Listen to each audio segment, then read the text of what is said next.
Je, hujambo? Hiki ni kipindi cha Neno na ninaamini ulishakitambua kwa kitambulisho hicho.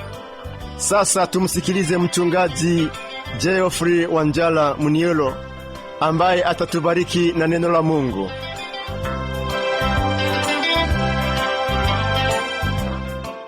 Asante sana ndugu msikilizaji kwa kuungana nasi kwenye kipindi hiki cha Neno. Moyo wako najua watazamia kubarikiwa sawa na kusudi la Mungu lilivyo kwa ajili yako siku ya leo. Karibu, mimi ni Pamela Umodo, mwenyeji wako. Mchungaji Geoffrey Wanjala Munielo atahudumu kutoka kwenye sura ya 3 aya ya 5 hadi 23 ya kitabu hiki cha Warumi, na hiyo ni mara tu baada ya wimbo huu.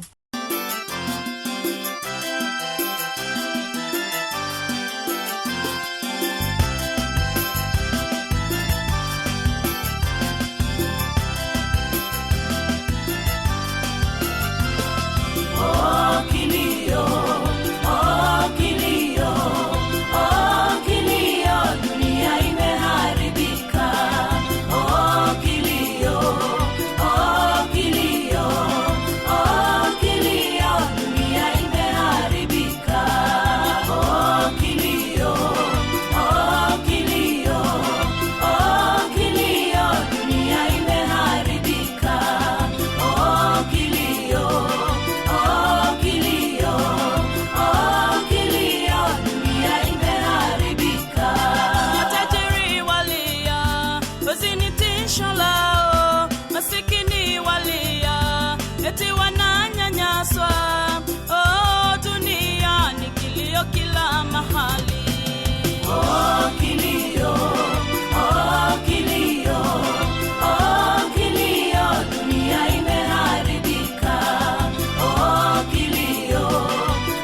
Rafiki msikilizaji, na kusalimu katika jina la Bwana na Mwokozi wetu Yesu Kristo.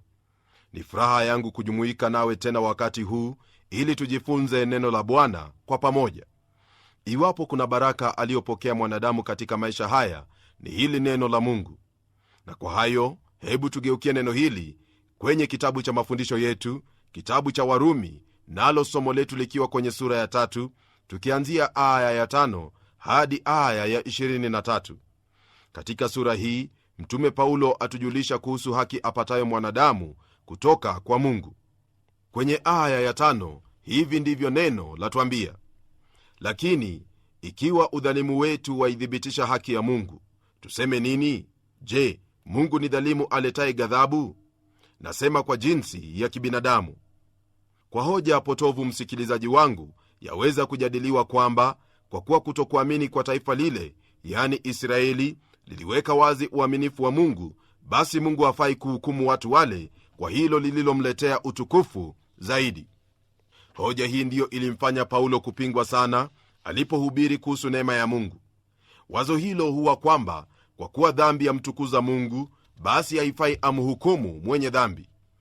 Mawazo kama haya, ndugu msikilizaji, yaliwafanya wengine kujipatia uhuru wa kutenda dhambi. Hao Paulo atawashughulikia kwenye sura ya 6 ya kitabu hiki. Lugha aliyotumia Paulo kuuliza swali hilo yalazimu jibu la kukanusha. Aandika kwa mtazamio wa mwanadamu aliye na upungufu na mipaka.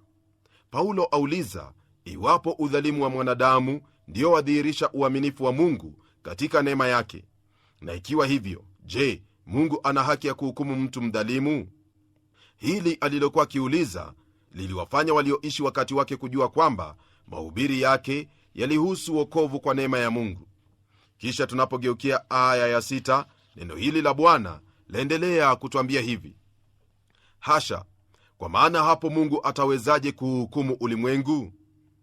Iwapo Mungu hana haki ya kutuhukumu kwa kuwa dhambi zetu zadhihirisha neema yake, basi Mungu hana haki ya kumhukumu awaye yote. Hii ni kwa kuwa hilo pia ladhihirisha neema ya Mungu. Jibu la Paulo katika sehemu hii yasisitiza kwa kukanusha lolote liletalo wazo kuwa Mungu ni dhalimu. Hoja iliyoko kwenye aya hii ni kwamba iwapo dhambi yamtukuza Mungu na kuendeleza neema yake, basi ndivyo kila tendo la udhalimu litakavyokuwa. Kwa hivyo haiwezekani Mungu kuhukumu ulimwengu.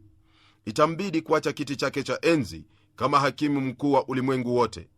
Ila katika yote mwanadamu afahamu kuwa ni lazima ahukumiwe. Hilo ni jambo lililoko katika nafsi zetu, kwa kuwa Mungu ndiye ameweka hilo humo. Neno kwenye aya ya 7 latujulisha yafuatayo: lakini ikiwa kweli ya Mungu imezidi kudhihirisha utukufu wake kwa sababu ya uongo wangu, mbona mimi ningali nahukumiwa kuwa ni mwenye dhambi? Tukiwa bado kwenye hoja ya kupotoa, aya hii yatuonyesha kwamba kila mtu aweza kudai asihukumiwe kwa kuwa dhambi yake yaendeleza utukufu wa Mungu. Kwa nini tusiseme kama tulivyosingiziwa na kama wengine wanavyokaza kusema ya kwamba twasema hivyo na tufanye mabaya ili yaje mema, ambao kuhukumiwa kwao kuna haki? Katika aya hii ya 8 mtume Paulo amalizia mjadala wake kuhusu dhambi na utukufu wa Mungu.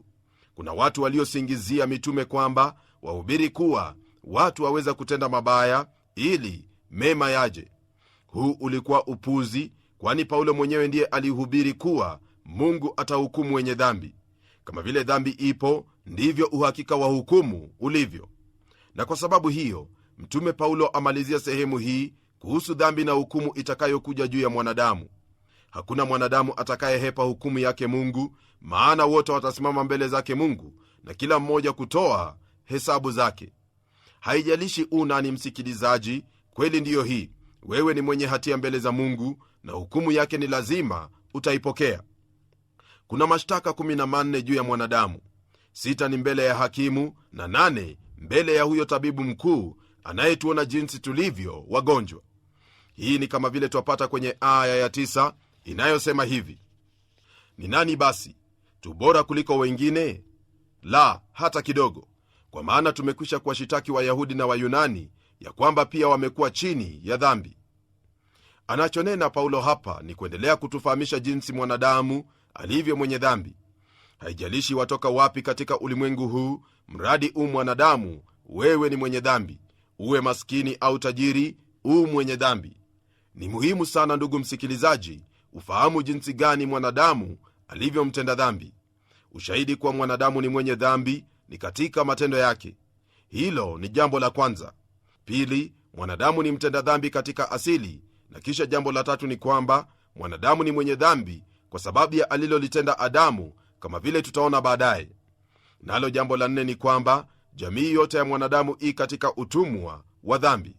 Kwa lugha nyingine, mwanadamu akitaka kutenda lolote lililo rahisi kwake kutenda ni dhambi.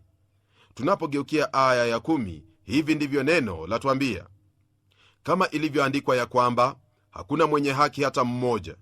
Je, hili tunalolisoma hapa ina maana ya nini kusema kuwa hakuna mwenye haki hata mmoja? Hii ina maana ya kuwa hakuna aliye mwenye adili au mnyofu. Lakini unyofu huo wahusiana na nani, na tena wahusiana na nini? Uhusiano huo wa haki wahusu kuwa na haki mbele ya Mungu. Kufanyika haki mbele za Mungu ni tofauti na kuwa na haki mbele ya mwanadamu. Utofauti unapokuwepo kati ya mtu na mwenzie, kuna uwezekano kila mmoja wao awe mkosaji au mwenziwe, ila kuna kawaida ya kuafikiana. Kwa habari ya Mungu, ni lazima kupatana naye kwa msingi wa masharti yake, yani hakuna njia ya kuigiza na Mungu. Wokovu aliyoutoa ni lazima uupokee kwa jinsi alivyoweka au ukose kuupokea. Hakuna hata mmoja anayelazimishwa kuokoka au kumwamini Kristo kuwa ndiye mpatanishi kati ya Mungu na mwanadamu. Ukikosa kuamini, kumbuka kwamba watumia jua ya Mungu, hewa yake, na kuishi katika ulimwengu wake. Kwa hivyo ni mpango na taratibu yake ndiyo wafaa kufuata na si vinginevyo. Mwanadamu ni mwenye dhambi, lakini Mungu kwa wema na pendo lake ataka kukuokoa kwa masharti yake. Mimi nimepokea sharti la Mungu la kuniokoa na kunifanya kupokea haki hiyo itokayo kwake. Mwanadamu hana njia nyingine ya kuokolewa isipokuwa hiyo ambayo Mungu ameitoa. Hebu tuendelee kuona hali ya mwanadamu kama vile neno hili linavyotuambia kwenye aya ya 11. Neno la Mungu lasema hivi: hakuna afahamuye, hakuna amtafutaye Mungu. Kwa lugha nyingine, msikilizaji, andiko hili lasema kwamba hakuna hata mmoja anayefanya kulingana na maarifa aliyo nayo. Zaidi, hakuna anayemtafuta Mungu. Mungu amefichika kwa wengi, ila si kwamba Mungu hajajidhihirisha kwa mwanadamu, maana kwa vyote vinavyoonekana Mungu amejidhihirisha na kujifunua kwetu, na hasa katika mwana wake Yesu Kristo, sawa na vile tunavyosoma katika vitabu vya Injili pamoja na kitabu cha Waebrania sura ya 1 mstari huo wa 1 hadi mstari wa 4. Pamoja na hili ninalokwambia ni lile ambalo mtume Paulo anena kwenye kitabu cha Matendo ya Mitume sura ya 17 mstari wa 30, unaosema hivi: basi zamani zile za ujinga Mungu alijifanya kama hazioni, bali sasa anawaagiza watu wote kila mahali watubu. Mungu, kwa mujibu wa maandiko haya, twaona kwamba hapuuzilii dhambi, bali amwagiza mwanadamu atubu. Hii ni kusema kwamba Mungu ametoa wokovu kwa ajili ya mwanadamu, kwa kuwa hilo ndilo hitaji lake. Naam, kuna kila aina ya dini ulimwenguni, lakini kweli ni hii: hakuna amtafutaye Mungu. Nayo aya ya 12 yasema hivi: wote wamepotoka, wameoza wote pia, hakuna mtenda mema, la hata mmoja. Rafiki, mwanadamu alikuwa na ufahamu wa Mungu mmoja, lakini wote wamepotoka, ndiposa waona dhana nyingi kumuhusu Mungu. Hili ndilo shtaka la Mungu juu ya mwanadamu, na kwa sababu ya upotevu huu mwanadamu ameoza, ndiyo ameoza kabisa. Jinsi chungwa lililooza lisilo jema kwa lolote lile, ndivyo mwanadamu alivyo katika upotovu wake. Hilo ndilo mhukumu wa ulimwengu huu asema. Kuna shtaka lingine, nalo ni kwamba hakuna mtenda mema, la hata mmoja. Mwanadamu kama kikundi cha wasafiri ambao hawana kiongozi, kila mmoja amegeukia njia yake. Hakuna awezaye kumsaidia mwenzie.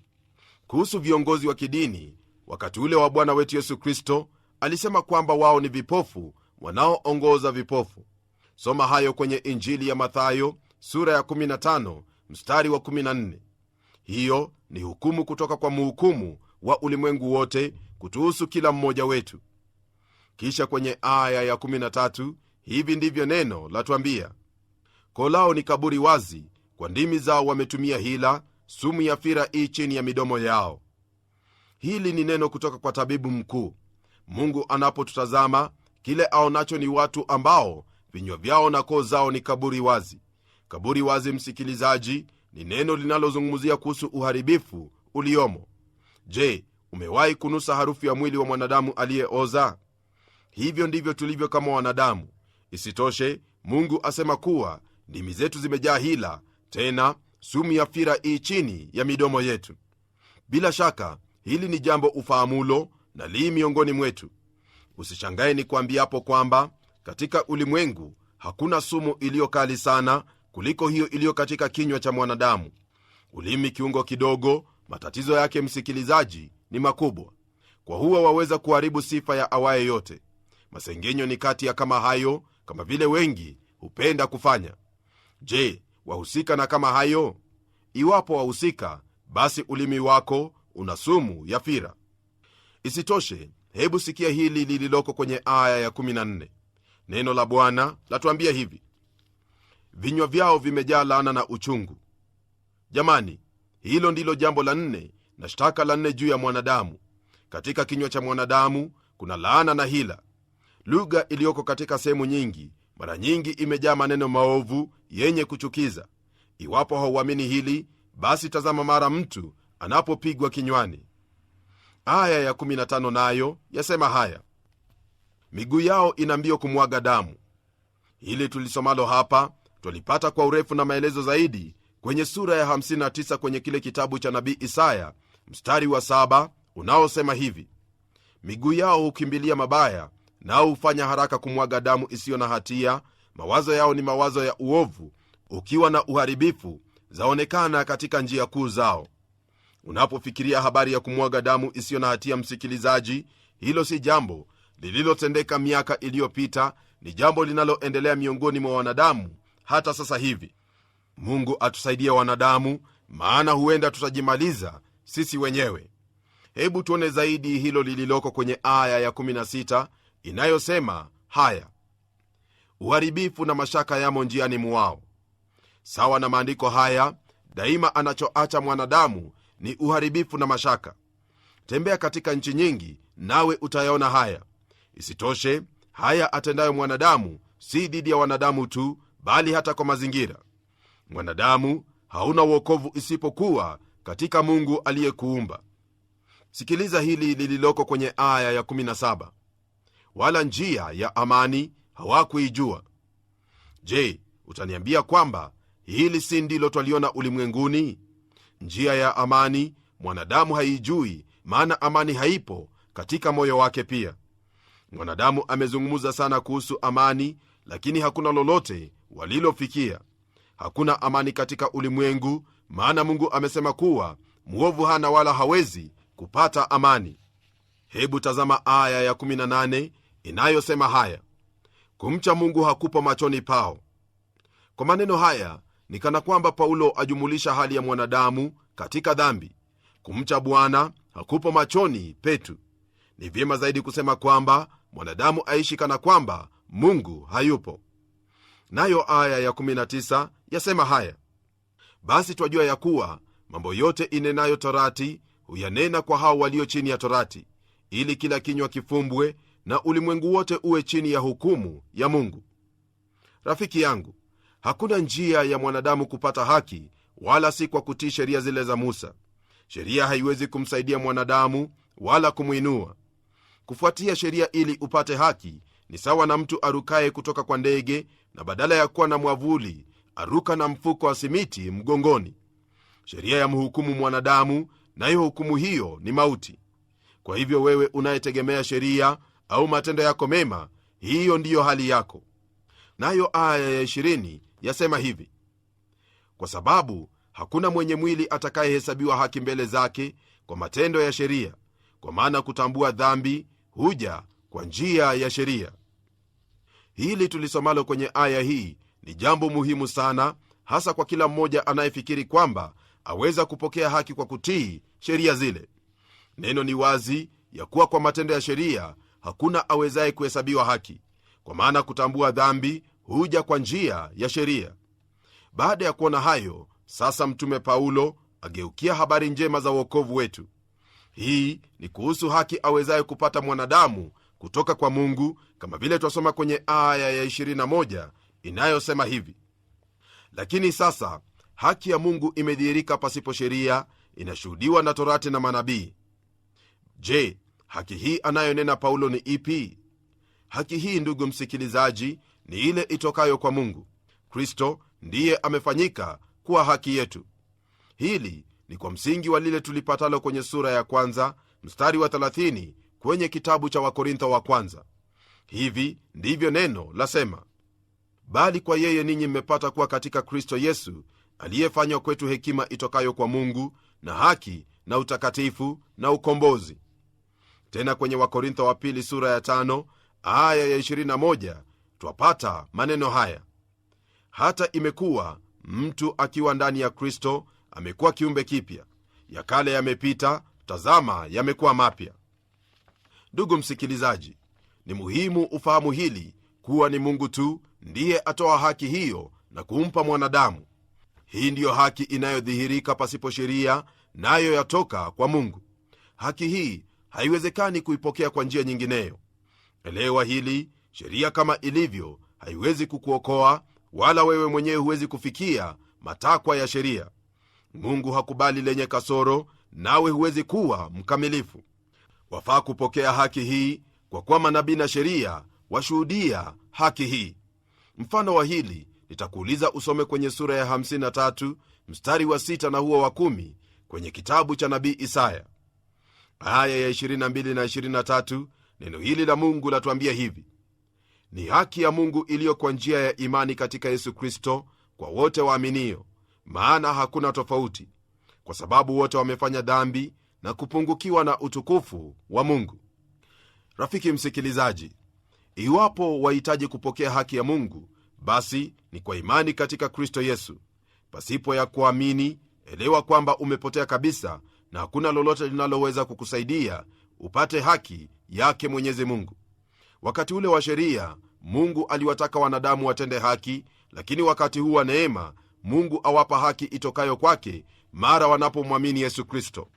Hakika yote anayotaka Mungu kutoka kwa mwanadamu, nayo ndiyo aipokea, ni yale ayatoayo mwenyewe. Haki wanaopokea wanadamu kutoka kwa Mungu si hilo walifanyialo kazi, bali ni kwa imani tu, yani kumwamini Mungu kwa yote aliyonena kumuhusu Bwana Yesu Kristo, na pia yote aliyotenda Kristo pale msalabani. Kuna hao wanafunzi waliomuuliza Yesu kwamba wafanye nini ili watende kazi za Mungu. Yesu aliwajibu na kuambia kwamba kazi ya Mungu ni kuamini huyo aliyemtuma. Soma hayo kwenye kitabu cha Injili ya Yohana sura ya 6 mstari wa 28 na 29. Imani hiyo si tendo lako, bali ni kipawa cha Mungu. Mtumishi wa Mungu Spurgeon alisema kwamba si tumaini lako ndilo la kuokoa, bali ni Kristo, wala si furaha iliyo katika Kristo ndiyo yatuokoa, bali ni Kristo. Si imani ndiyo ya kuokoa, ijapokuwa ni chombo kilichotumika. Ni damu na asili yake Kristo, na yote aliyotutendea pale msalabani ndiyo yatuokoa. Je, umemwamini Kristo? Umepokea haki inayoshuhudiwa na sheria na manabii? Haki hiyo ii katika Kristo Yesu, naye aitoa kwa awaye yote aaminie. Na kama vile wafahamu, iwapo kuna mtu aliyefuata haki ya sheria ni mtume Paulo. Lakini hebu sikia maneno haya aliyoyasema kwenye kitabu cha Wafilipi sura ya 3 tunaposoma kwenye aya ya 4 na kuendelea. Neno la Mungu lasema hivi: walakini mimi ningeweza kuutumainia mwili. Mtu yeyote akijiona kuwa anayo sababu ya kuutumainia mwili, mimi zaidi. Na litairiwa siku ya 8 ni mtu wa taifa la Israeli, wa kabila ya Benyamini, Mwebrania wa Waebrania, kwa habari ya kuishika Torati ni Farisayo, kwa habari ya juhudi mwenye kuliudhi kanisa, kwa habari ya haki ipatikanayo kwa sheria sikuwa na hatia. Lakini mambo yale yaliyokuwa faida kwangu naliyahesabu kuwa hasara kwa ajili ya Kristo. Naam, zaidi ya hayo nayahesabu mambo yote kuwa hasara kwa ajili ya uzuri usio na kiasi wa kumjua Kristo Yesu Bwana wangu, ambaye kwa ajili yake nimepata hasara ya mambo yote, nikihesabu kuwa kama mavi, ili nipate Kristo, tena nionekane katika yeye, nisiwe na haki yangu mwenyewe ipatikanayo kwa sheria, bali ile ipatikanayo kwa imani iliyo katika Kristo, haki ile itokayo kwa Mungu kwa imani. Ndugu msikilizaji, hiyo ndiyo haki unayohitaji maishani mwako, iwapo utasimama mbele za Mungu nawe uhesabiwe kuwa mwenye haki, asiye na hatia mbele za Mungu. Hebu natuombe. Mungu mtakatifu, tena Baba wa Bwana wetu Yesu Kristo, na kushukuru kwa haya ambayo tumejifunza leo hii, mambo mazuri, mambo yanayotufahamisha waziwazi kwamba hatuwezi kutenda lolote litakalotuwezesha tuwe na haki inayokubalika mbele zako, isipokuwa haki itokayo kwako kwa imani katika Yesu Kristo uliyemtuma. Namwombea ndugu yangu msikilizaji, ya kuwa anapoendelea kulisoma neno hili, na kadri ya vile amelipokea neno hili, utamsaidia afahamu ya kwamba haki itokayo kwa Mungu, haki iliyo katika Kristo, ndiyo twahitaji maishani mwetu. Najua ya kuwa hili ndilo utakaloendelea kumfundulia zaidi, kwa kuwa wamjali na pia wampenda. Haya nimeyaomba nikijua kwamba kwa Roho wako Mtakatifu utamsaidia, utaendelea kujifunua kwake zaidi, ili aendelee kutenda mema na kutenda haki, kwa sababu ya hiyo haki iliyomo ndani yake, haki itokayo kwako ewe Mungu, kwa imani katika Kristo uliyemtuma. Jina lako libarikiwe milele, jina lako liinuliwe, maana nimeomba katika jina la Yesu Kristo aliye Bwana na Mwokozi wetu. Amen.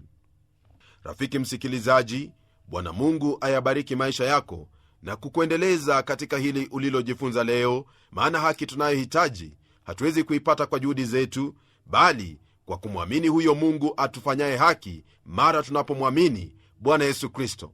Dini yako itakwambia tenda hili, tenda lile, ili upate kuhesabiwa haki, lakini tazama, Mungu amenena nawe na kukwambia kwamba njia ndiyo hii, ifuate.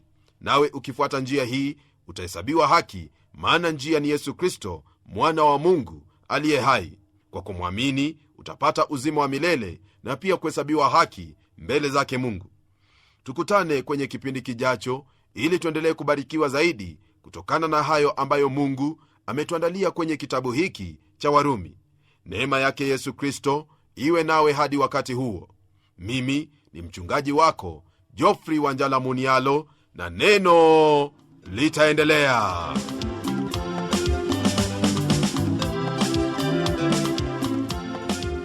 Fundisho hilo najua kwamba limebariki moyo wako. Fahamu kwamba tupo hapa kwa ajili yako, hasa kukusaidia kiroho. Waweza kutushirikisha maswali au maoni yako kwa kuwasiliana nasi ukitumia anwani hii.